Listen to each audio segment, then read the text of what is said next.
Cet épisode de French Boss est sponsorisé par Tister, la plateforme de vidéos consommateurs qui permet aux marques de donner la parole à leurs clients.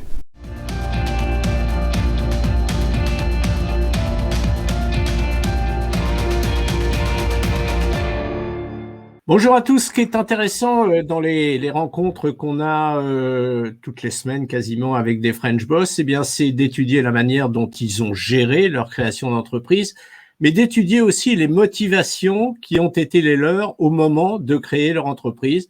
On arrive quelquefois à trouver des trucs un peu bizarres, par exemple, quelqu'un qui a créé son entreprise par amour des enfants. Florence Rebattet, merci d'être avec nous depuis Londres. C'est pas faux. Merci. C'est pas faux, exactement. C'est peut-être réducteur, mais c'est pas complètement faux. On va avoir une demi-heure pour parler de tout ça. Florence, auparavant, le gimmick qu'on a dans cette émission, c'est que derrière moi se trouve la ville dans laquelle vous exercez, la ville qui est la plus associée à votre vie professionnelle, la seule ville quasiment associée à votre vie professionnelle, la ville de Londres. Je voudrais que vous me disiez, sur un plan professionnel plus que sur un plan personnel, ce que Londres représente pour Florence Rebattet. Alors pour moi, Londres, comme je travaille dans la nourriture, j'ai une école de cuisine sur Londres pour les enfants. Comme vous l'avez dit, passion des enfants. C'est la diversité. Enfin, je veux dire, j'ai la chance d'avoir cette école de cuisine à Londres, mais aussi d'être un chef privé pour des clients qui viennent d'une multitude de villes et de pays. Et du coup, j'ai vraiment dû m'adapter et découvrir plein de cuisines qui n'auraient peut-être pas été possibles si j'étais restée en France, en fait. Il y a tellement une mixité de cultures sur Londres, et je suis obligée de changer ma façon de cuisiner assez fréquemment, de m'adapter aux exigences de mes clients. Et ça, pour moi, Londres, c'est merveilleux. Enfin, je veux dire, le midi, on peut manger chinois, l'après-midi, on peut manger indien, le soir, on peut manger nigérien. Il y a tout, il y a juste qu'à choisir. Donc, c'est ça. Et sur le plan administratif, Londres, c'est bien pour y créer sa boîte, pour y grandir et pour y réussir? Ouais, c'est vraiment facile. Enfin, je veux dire, j'ai ouvert Kids en Cuisine avec un pound. J'ai appelé, dans la communauté française, j'ai appelé un comptable qui m'a ouvert la société en 24 heures. Et en 24 heures, les statuts de la société étaient créés et c'était parti. Au final, le plus long pour moi dans ma société, ça a été de trouver une assurance qui accepte de me couvrir avec des couteaux et des jeunes enfants. Ça a été la partie la plus longue. Mais en soi, créer son entreprise à Londres, c'est vraiment facile d'avoir son entreprise. Bon, Florence, on va bien sûr parler, notamment dans la deuxième partie tout à l'heure, on va abondamment parler de Kids en Cuisine que vous avez créé effectivement il y a 7 ans, je crois, en 2014. Ouais. Quelque chose déjà. Comme ça. On va abondamment en parler en deuxième partie de l'émission. Auparavant, on va parler un petit peu de vous et on va parler de ce que vous avez fait avant de créer cette entreprise. Vous avez travaillé dans les RH. C'est vrai que c'est quand même, on n'y pense pas forcément. Mais les RH, ça peut conduire à l'entrepreneuriat. En quoi ça vous a aidé d'avoir fréquenté le monde des RH pour créer votre entreprise? Déjà, j'ai fait une école de commerce. Les compétences que j'ai apprises lorsque j'ai fait l'INSEC Paris, ça m'aide encore. Parce que même si c'était à grosse dominante ressources humaines et psychologie des salariés, il y a des bases de marketing, il y a des bases de finance. Il a fallu faire beaucoup d'heures de finance. Et ça m'a aidé. Le fait aussi que j'ai travaillé pour Air France, quand j'ai fait mon année de césure, je crois qu'on appelle ça une année de césure, là, les 9 mois de stage pour valider son diplôme Oui, il me semble. Oui, c'était il y a longtemps. J'ai fait mon... Oh, si peu J'ai fait mon stage donc, chez Air France Cargo. Et là, je me suis aperçue que oui, c'était bien de travailler dans une grosse entreprise. J'avais la chance d'être sur Paris et de rester sur Paris. Mais quand ils m'ont offert mon CDI, je leur ai dit non. J'ai envie de travailler dans des entreprises plus petites, en fait. Vraiment, dans ma jeune vingtaine, je me suis vite aperçue que les grosses entreprises, ça n'allait pas être pour moi. Ce côté où il fallait monter les échelons petit à petit et rentrer comme il faut dans la case, ça, c'est pas pour moi. Ça, je l'ai vite compris. Du coup, je suis partie au Luxembourg. Et au Luxembourg, j'ai été diplômée. J'ai jamais travaillé en France, en fait, il faut le savoir. J'ai étudié en France. mais je ne sais pas ce que c'est vraiment de travailler en France. Je suis partie au Luxembourg et au Luxembourg, si vous voulez travailler, il y a du travail. Et si vous voulez monter les échelons rapidement, c'est possible. Et ensuite, je suis arrivée à Londres et là, à Londres, c'est encore plus facile en fait. Du moment que vous voulez, même si vous n'avez pas toutes les compétences, il faut y aller. Vous êtes là pour apprendre. Et de ce que j'ai appris des ressources humaines, par exemple, j'ai appris à mettre en place une newsletter. Ça semble bête, mais c'est quelque chose qui m'a servi. Je l'ai mis en place dès le début de la création de mon entreprise. C'est quelque chose aujourd'hui qui me ramène des bookings et qui me génère des ventes de façon régulière parce qu'elle a 7 ans, la newsletter. Alors, bien sûr, il y a des gens qui s'en vont. Hein. Ne pensez pas que tout le monde reste abonné pendant des années à ma newsletter. Non. Mais ça, par exemple, c'est une des clés que j'ai apprises. La façon de communiquer assez facilement et de parler devant un auditoire, c'est quelque chose que j'ai acquis grâce aux ressources humaines. Quand il fallait négocier avec les délégués du personnel chez Air France, je vous assure, ça vous apprend des compétences. Vous êtes forte quand même, Florence, parce que vous avez répondu à la question que j'allais précisément vous poser, qui était est-ce que vous vous rappelez au moment de la création de votre société ou dans la croissance de votre société, est-ce que vous vous rappelez des situations dans lesquelles vous vous êtes dit, bah là, je vais utiliser un truc que j'ai appris dans les RH. Vous avez répondu à la question avant même que je vous la pose. Bravo. Très fort. Voilà, oui, c'est comme ça, on communique. Il y a une autre compétence que j'utilise, c'est recruter, parce que l'entreprise se développe. Et aujourd'hui, j'ai passé quand même 4 ans avant de monter ma société, j'ai passé 4 ans dans les ressources humaines et j'ai recruté des profils informatiques pratiquement toutes les semaines pour des sociétés informatiques et des banques. Eh bien, ça me sert parce que maintenant, j'arrive à bien repérer un CV, j'arrive à faire des entretiens téléphoniques assez rapidement, à avoir le bon contact. Ça me permet de gagner du temps et d'arriver finalement à l'entretien en face à face qu'avec les bons profils. Je reste dans les motivations que vous avez eues pour créer votre propre boîte, Florence. J'ai parlé tout à l'heure, mais tout en disant que c'était peut-être réducteur, de l'amour des enfants. Ouais. Je pense qu'il y avait aussi en vous, mais peut-être que vous allez me dire le contraire, hein, c'est peut-être une bêtise que je dis, mais je pense qu'il y avait aussi en vous l'envie de transmettre. Il se trouve que c'est de la cuisine, il y avait l'envie de transmettre, non? Exactement. Moi, j'ai commencé à cuisiner. Je me rappelle en fait de cuisiner avec ma grand-mère italienne. Ça est arrivé en France quand elle était petite, mais on a toujours fait des pâtes, par exemple. Moi, j'allais chez ma grand-mère en vacances. Ce qu'on faisait, c'était les pâtes à la machine. On tournait, on fait des pâtes. Ben, ça, c'est quelque chose qui m'est resté. Ce côté qu'elle m'a transmis, je me suis dit, moi aussi, c'est ce que je veux faire. Et quand j'ai commencé avec mon fils, ça a commencé comme ça, hein, quand je suis devenue maman, je me suis dit, bon, je rentre pas dans les cases de toutes les mamans qu'on voit à Londres. Je ne suis pas comme ça. Par contre, moi, ce que je veux, c'est travailler et je veux créer des choses. Et je veux transmettre. Et je veux transmettre aux enfants parce que, oui, comme vous l'avez dit, j'aime les enfants. Et donc, voilà. D'une passion, il a fallu que je me reforme. Hein. Attention, on n'est pas devenu chef comme ça. Et puis, ça a fait qu'ils en cuisine. C'est marrant ce que vous me dites. On ne devient pas chef comme ça. Vous vous considérez comme une chef en matière de cuisine? Pas depuis longtemps, je vais être honnête. J'ai passé, je pense, les 5 premières années à me dire, quand les gens m'appelaient chef, je me disais non, non, non. Et puis, j'ai quand même fait beaucoup de sessions au cordon bleu quand même. Donc, le niveau est assez haut. Et pendant le dernier lockdown, en fait, j'ai fait une formation pour devenir chef gastronomique à Lace School, qui est une école de cuisine anglaise. Oui, anglaise. Mais en fait, je me suis dit, je pense que quelque part, j'avais besoin de légitimer le fait que je sois chef. Et quand je suis arrivée à mon diplôme, ils m'ont dit, mais qu'est-ce que tu fais là, en fait? Mais pourquoi tu as fait ça? T'es meilleur que nos profs qui ont enseigné, quoi. Je leur dis, ben, je sais pas. Quelque part, je pense que j'avais besoin, c'est ce côté un peu français où on a besoin du diplôme pour certifier qu'on est quelque chose, ce label qu'on nous met, ces étiquettes qu'on nous met dessus.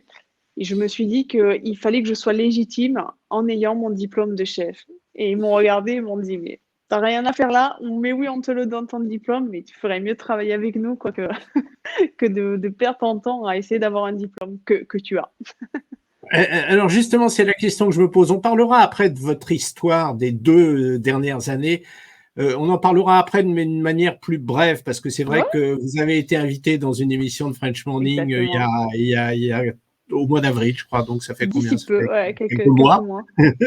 Et vous l'avez déjà abondamment raconté, donc on reviendra dessus, mais fugitivement. Mais ce que vous venez de me dire, que vous êtes une chef diplômée, chef de qualité, est-ce que ça peut vous amener à vous dire par moment, si la situation financière de votre entreprise n'allait pas comme vous voulez, que peut-être vous pourriez passer à autre chose et ne plus consacrer vos talents culinaires uniquement aux enfants?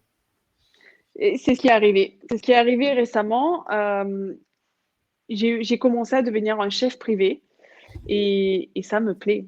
Ça me plaît d'aller chez les gens, ça me plaît de faire, quand ils me bookent pour, là récemment, j'ai eu un dîner sur le thème du poisson. C'était un menu de 12 plats qu'il a fallu créer. C'était il y a 3 semaines. C'était hyper fatigant. Ne croyez pas ça parce que les niveaux des clients étaient vraiment, les attentes étaient tellement hautes. Je me suis dit: «Oh, je vais y arriver ou pas?» Parce que c'est des gens qui mangent que dans des Oui. restos, gastronomiques, la pression était là, quoi. Mais je me suis dit: «Non, je peux le faire, je peux le faire». J'ai fait beaucoup de dessins de mes assiettes et tout. Mais voilà, aujourd'hui, grâce à Kids en cuisine, j'ai aussi développé une autre partie, de mes compétences et une autre façon de travailler qui est d'être chef pour les adultes aussi, quoi, d'être un chef privé Florence, vous vivez à Londres depuis combien de temps? depuis 10 ans. Depuis 10 ans. Tout à Ouais. l'heure, vous nous disiez que faire ce que vous faites à Londres était facile parce que Londres était un repère des cuisines venues du monde entier. Moi, je vais vous objecter quelque chose, c'est que la cuisine Allez-y. anglaise, c'est pas la cuisine la plus réputée au monde. Donc, est-ce que vous vous donnez, malgré vous, à votre corps défendant, la mission de rehausser le niveau et la réputation, par conséquent, de la cuisine anglaise? Alors ça, c'est un gros titre, rehausser la cuisine anglaise. C'est Je une suis belle d'accord. ambition. C'est une belle ambition. C'est une belle ambition. Moi, j'ai toujours dit, là où je trouve l'Angleterre plus avancée que la France, si on doit comparer, c'est au niveau des allergies et des, ouais. Enfin, je veux dire, en France, moi, après, à ma décharge, ça fait 2 ans que j'ai pas été en France. Peut-être que les choses ont changé.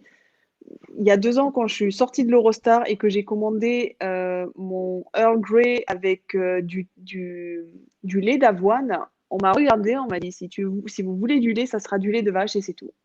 Ben, Voilà, bah oui. ben oui, Alors ma qu'en pauvre. Angleterre, bah oui, voilà. Alors moi, je trouve ça en Angleterre, il y a, du moins à Londres, parce que c'est une très grande ville, vous avez tous les laits qui sont possibles et inimaginables. C'est complètement normal de demander au restaurant d'avoir une carte de plats végétariens ou véganes. Il y a une indulgence et une façon de cuisiner, surtout les plats véganes et végétariens, qu'il n'y a peut-être pas forcément en France. Après, ça fait 2 ans que je ne suis pas rentrée en France, donc je peux me tromper. Ouais, ouais. Mais de ce côté-là, moi, je trouve que Londres est plus avancé que la France. Bon, Florence, ça fait un petit peu plus de 15 minutes Ok, qu'on discute tous les deux. Ça veut dire qu'on est à mi-chemin de cette on a émission. mi-chemin. On va observer une petite pause, vous savez. Allez, On va une lui petite pause. donner ouais, mais une petite pause utile, si je puis dire, puisqu'on va Ah, en je croyais profiter qu'on allait pour boire un aller, verre de vin. non, et non, pour aller à la rencontre et continuer une introspection qu'on mène depuis plusieurs semaines au sein d'une entreprise qui s'appelle Tister, qui est notre partenaire. Et cette introspection, on la mène au moyen de dialogue avec les principaux dirigeants de cette entreprise. On va Super. écouter un extrait de dialogue. On se retrouve dans quelques instants et on continue de discuter. Et on parle surtout de Kids en cuisine. À tout de suite. Avec plaisir, à de suite. L'instant Tister, comme dans chaque émission ces derniers temps, en compagnie de Christophe Pilcher, directeur Bonjour. du marketing de Tister. Bonjour Christophe. On va jeter un petit coup d'œil aujourd'hui sur vos résultats. Oui, alors nos résultats concrètement aujourd'hui pour les e-commerçants avec lesquels on travaille, on regarde notamment l'impact sur le taux de conversion, sur les fiches produits qui sont équipées de vidéos versus celles qui n'en ont pas.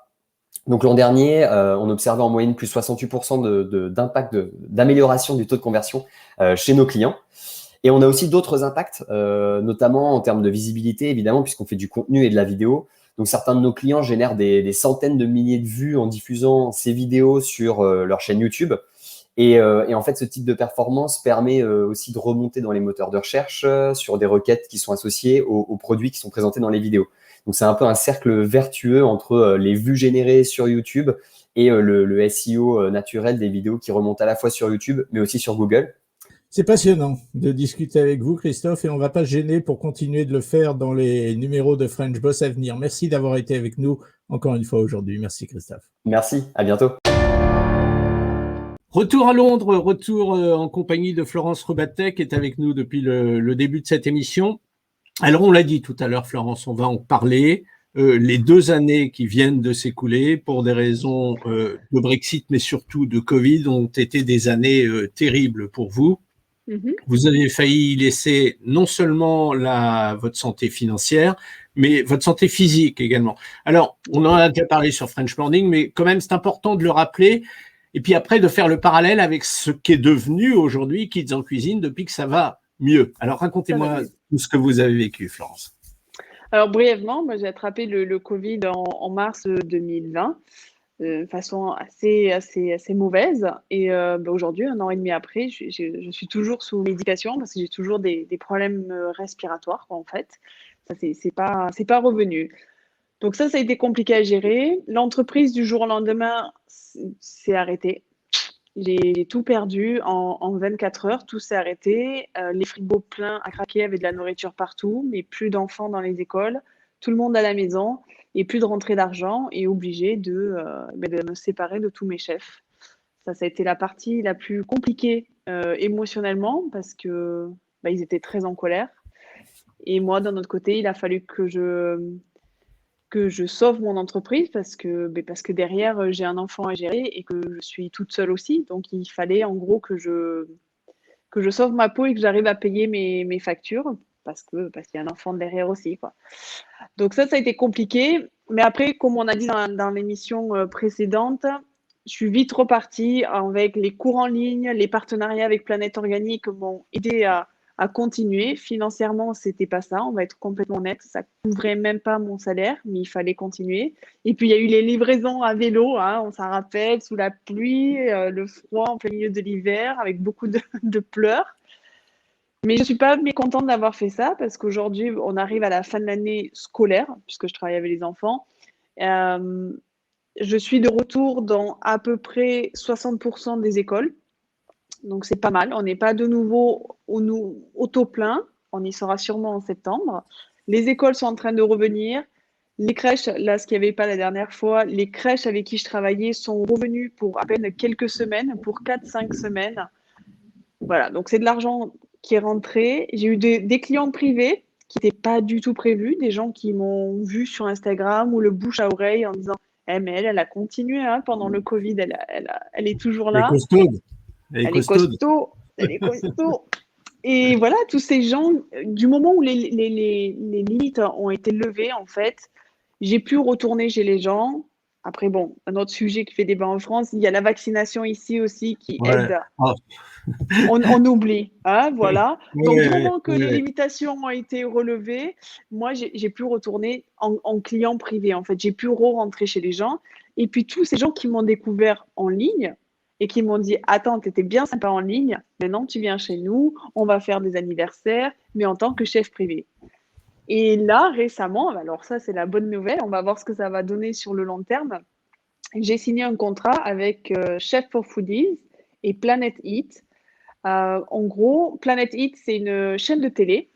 Je rentre en studio mercredi, d'ailleurs, ça va être la première fois. J'y suis allée ce matin, voir comment ça allait se passer. C'est une grosse cuisine. C'est la chaleur qu'il va falloir gérer. Il fait très chaud dans un studio de télé. J'avais pas du tout. Je sais. Vous savez de quoi on parle. Il fait vraiment chaud, quoi. Et il va falloir cuisiner, continuer à sourire. Et il y a 12 caméras qui sont braquées sur moi. Bon, c'est une nouvelle expérience. C'est super. C'est super. Ça veut dire que c'est quelque chose qui arrive une fois aussi. Vous prenez le train quand il est en marche, vous y montez dedans, vous la ratez l'expérience, quoi. Bien sûr. Florence, alors vous avez parlé de plusieurs choses. Vous avez parlé au moment du Covid, plus d'enfants dans les écoles. Vous nous avez dit que vous aviez été obligé de licencier tous vos chefs. Vous nous avez parlé tout à l'heure de dire que vous nous avez dit que vous retourniez chez les gens. Expliquez-nous un petit peu le fonctionnement de votre entreprise. Donc, vous aviez les chefs que vous rémunériez, vous donniez des cours dans les écoles, vous alliez chez les gens. Expliquez-nous un petit peu le fonctionnement de la société que vous avez créée en 2014, Florence. Alors, Kids en Cuisine, il y a différentes offres. Vous pouvez nous booker comme chef privé pour les enfants. Je ne plaisante pas, ça arrive et j'en ai beaucoup. J'ai des vrais enfants qui sont passionnés de cuisine et qui ont des cours toutes les semaines chez eux, à domicile, avec moi. Et ça va de quel âge à quel âge? Ça va de... Alors, j'ai une famille, la petite a commencé, elle avait 4 ans et ça fait 5 ans que je les ai. Ah oui. La petite, elle est, je veux dire, si elle devient la chef, je ne sais pas ce qu'elle va faire, quoi. Elle est, sa vie est écrite. Sa vie est écrite, enfin, je veux dire. Et des familles comme ça, ne le croyez pas, mais j'en ai beaucoup. J'en ai beaucoup. Des gens, alors c'est souvent, parfois, j'ai une famille, ça fait 6 ans, celle-là, c'est le dimanche matin à 8h30. Alors oui, il faut y aller, il faut se lever, c'est pas évident. Mais voilà, donc vous avez cette offre en client privé pour les enfants. Il y a des gens qui ne connaissent juste Kids en Cuisine que par les clubs dans les écoles, après les afternoon clubs, ce qu'on appelle. Il y a ceux qui connaissent Kids en Cuisine avec les partenariats via Whole Food Market et Planète Organique. Donc, ceux qui me voient le week-end faire les cooking classes en plein milieu des magasins avec mon micro. Voilà. Il y a les gens qui connaissent Kids en Cuisine avec les fêtes d'anniversaire, où là, on fait des fêtes d'anniversaire où on a 20 enfants qui cuisinent autour de nous. Et qu'est-ce que j'ai oublié d'autre? Il y a le livre. J'ai des gens qui connaissent Kids en Cuisine que par le livre de recettes que j'ai écrit, qui n'ont aucune idée que je fais des cours de cuisine physique. Ouais. Qu'est-ce qu'il y a d'autre? On a fait un bon listing là déjà. Ouais, pas mal. Alors, je reviens sur ce que vous évoquiez sur le fait que vous avez dû licencier des chefs. Dès l'instant où vous aviez des chefs que vous rémunériez, c'est que vous étiez déjà devenu une structure importante. Eh bien oui, ça avait bien pris, c'est-à-dire que les chefs dans mon entreprise, puisqu'on travaille principalement avec les enfants, on travaille après l'école. On travaille entre 3h30 et 5h30, vous voyez. Donc souvent mes chefs, ils font le service du midi dans leur restaurant, ils sont à mi-temps dans un restaurant et ils sont l'après-midi et les week-ends avec moi. Et ça, en fait, au fur et à mesure des années, j'ai beaucoup développé les écoles. Et les écoles, c'est ce qui me permet en fait de recruter des chefs. Moi, je fais beaucoup le privé, je vais chez les gens parce que j'adore ça. Et donc, mes chefs, eux, faisaient ce qu'on appelle la daily routine, quoi. C'était eux qui faisaient tous les jours ce qui allait dans les écoles. Je le fais aussi. Ne croyez pas que je me suis endormie sur mes lauriers, bien au contraire. Mais c'est comme ça que j'avais réussi à développer Kids en Cuisine. Maintenant, alors aujourd'hui, pardon. Oui. Non, allez-y, Florence, pardon. Je croyais non, que j'allais dire, le Covid m'a amené une bonne claque. Alors, il m'a donné une bonne claque dans tous les sens du terme, mais ça m'a surtout permis de repenser l'entreprise et de travailler différemment, mais vraiment différemment et plus intelligemment, je pense. Alors justement, en quoi Kids en Cuisine est-il différent aujourd'hui après Covid du Kids en Cuisine d'avant Covid? Alors, Kids en Cuisine avant Covid, on est arrivé au point où j'avais atteint mes capacités physiques à gérer mon entreprise. Après, ça faisait 5 ans et demi, où j'étais épuisée physiquement et mentalement, où je travaillais 7 jours sur 7 et en même temps, j'arrivais pas à lâcher mon entreprise. J'arrivais pas à faire confiance à mes chefs. Je mettais de la pression à mes chefs. J'étais toujours derrière à vérifier si vraiment ils respectaient comme il faut ma recette ou s'ils gaspillaient pas. Et ça mettait un climat. J'essayais d'être cool, mais en même temps, derrière, je mettais de la pression. Et ça, je le referais pas. C'est soit je fais confiance à mes chefs et je lâche la pression et je leur fais confiance et on y va ensemble, soit alors on n'y va pas dans cette école parce que je peux pas la gérer. Et ça, c'est ce que j'ai appris avec le Covid. J'ai recommencé avec un seul chef, une chef d'ailleurs. J'ai pris une femme cette fois-ci.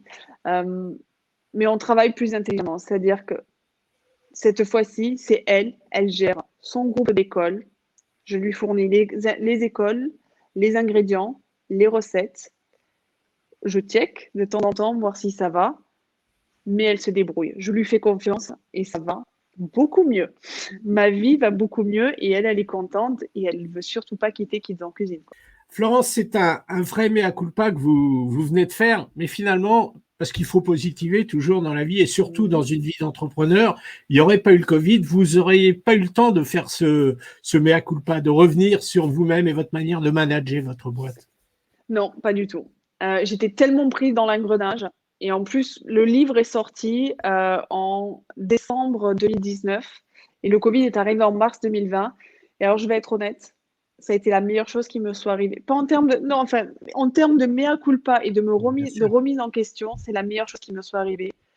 Parce que j'ai été dépassée par le succès du livre, la pression de l'éditeur qui avait derrière, parce que lui, il doit vendre du livre, parce que c'est comme ça qu'il se rémunère. Et moi qui n'arrivais pas à lâcher mon entreprise, qui travaillait déjà 7 jours sur 7, qui rentrait tous les soirs en pleurant parce que j'étais fatiguée, qui ai enchaîné les erreurs. Je le dis, hein, j'ai enchaîné les erreurs après les erreurs. C'est-à-dire que je pouvais arriver chez des gens. Les cours privés, ça coûte cher. Je vais être honnête, ça coûte cher de me booker en privé. Vous ne pouvez pas arriver chez des gens en ayant oublié les tabliers, quoi. Mais moi, ça m'est arrivé. J'arrivais, j'avais oublié les tabliers. Les gens, ils avaient payé un certain prix. C'est pas crédible. Et des erreurs comme ça, j'en ai fait. Et je suis arrivée à une implosion où physiquement, mentalement, ça allait plus. Je faisais que pleurer. J'avais perdu plus de 8 kilos en quelques mois. Là, le Covid est arrivé. J'ai pu dormir. C'est très bête. Je vais vous dire, malgré tous les problèmes de santé que ce Covid m'a amené, j'ai dormi. Moi, le premier confinement, j'ai dormi. Je me suis refait, quoi. Et là, je me suis dit, OK, on peut pas repartir comme ça. L'été dernier, je suis pu partir en vacances, l'esprit libre, parce que je savais que ça allait pas recommencer. Et ça, c'était pas arrivé depuis des années. J'ai pu avoir mon fils, m'occuper de mon fils. Et j'ai vu comment ma relation a changé avec mon fils parce que j'ai freiné. Alors là, je me suis dit, OK, l'argent, c'est bien, le succès, c'est bien, ça fait pas tout. J'y ai laissé ma santé, j'ai laissé ma santé physique et mentale. Maintenant, Flo, il faut repartir, mais il faut repartir intelligemment. Sinon, il y a le fameux cap des 7 ans. Vous savez, on dit souvent le fameux cap des 7 ans dans une entreprise. Et voilà. On y arrive, Oui. effectivement, on y est. Justement, on va faire un petit comparatif et puis peut-être parler de chiffres, de progression ou du moins de retour, puisque vous nous avez dit que Kids en Cuisine était quasiment mort au moment du Covid. Aujourd'hui, Kids en Cuisine, est-ce que vous gagnez de l'argent avec? Est-ce que ça vous permet de vivre bien? Quel est le volume d'affaires globalement et quelle est la progression que vous avez enregistrée depuis que les affaires ont repris? Alors, on va dire qu'on a une progression de plus de 80%, hein, quand même. Ouais. On était à 0. Alors bon, c'est facile de progresser, j'ai envie de dire. En même temps, En c'est même pas très temps, spectaculaire. non. Est-ce que j'en vis bien? Non, toujours pas. Ça, avant le Covid, oui, je commençais à bien en vivre, à profiter de la vie. Toujours pas. Là, c'est pas revenu comme avant. Donc, je fais, d'un point de vue personnel, je fais attention. Comme je pense beaucoup de gens, on vit pas au-dessus de ses moyens. Maintenant, j'arrive à sortir mon salaire, j'arrive à sortir le salaire de ma chef, j'arrive à payer mes taxes, j'arrive à payer mon comptable, j'arrive à payer les éditeurs, enfin, pas les éditeurs, les fournisseurs, et il y a encore du bénéfice qui est fait. Donc ça, c'est bien. Maintenant aussi, dans la façon de travailler plus intelligemment, ça a été aussi d'augmenter les prix et de me focaliser sur une clientèle bien spéciale. Parce que je me suis aperçue aussi que de vouloir contenter tout le monde en faisant des petits prix, parce que pour moi, c'était la cuisine doit être ouverte à tout le monde doit cuisiner, riche ou pauvre ou middle class, vous savez, en Angleterre, quoi. Ouais. Mais au final, on Enfin, s'aperçoit ça, c'est pas très... Pardon, Florence, mais Oui.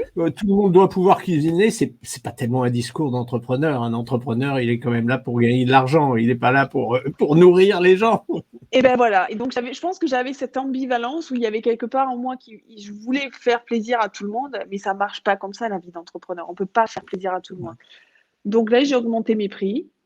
Alors, il y a des gens qui n'ont pas été contents. J'ai perdu des clients. Mais au final, je m'aperçois maintenant, on va voir sur le long terme ma stratégie. Mais j'ai des clients de qualité. J'ai des clients de qualité qui apprécient cuisiner. Et j'ai plus, en fait, toutes ces râleries que je pouvais avoir de gens qui estimaient que je leur appartenais parce qu'ils avaient acheté mon livre, qu'ils avaient dépensé 25 pounds sur mon livre et que c'était déjà hyper cher et que je me devais de sourire quoi qu'il arrive et que je devais être contente et que je dois... Waouh!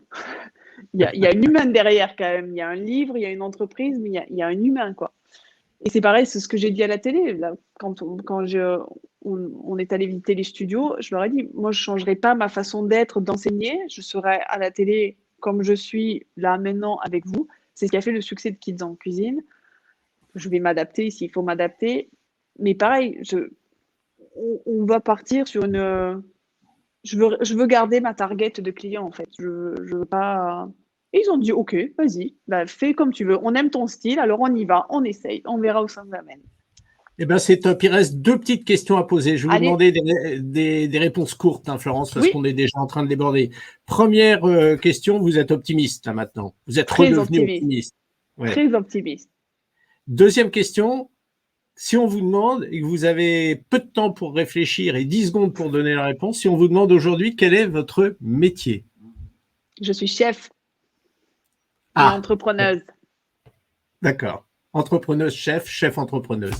Voilà. C'est ce que, voilà, c'est ce qu'on retiendra finalement de Florence Rebattet, puisque c'est ce qu'elle souhaite qu'on retienne d'elle. Merci Exactement. d'avoir été avec nous aujourd'hui, Florence. Merci à vous. Et à Et votre très histoire, bientôt.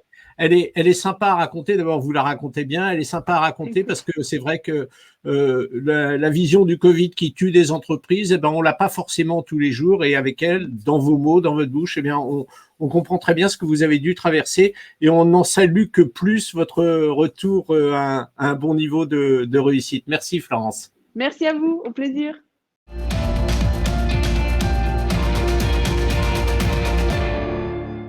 Cet épisode de French Boss a été sponsorisé par Tister, la plateforme de vidéos consommateurs qui permet aux marques de donner la parole à leurs clients.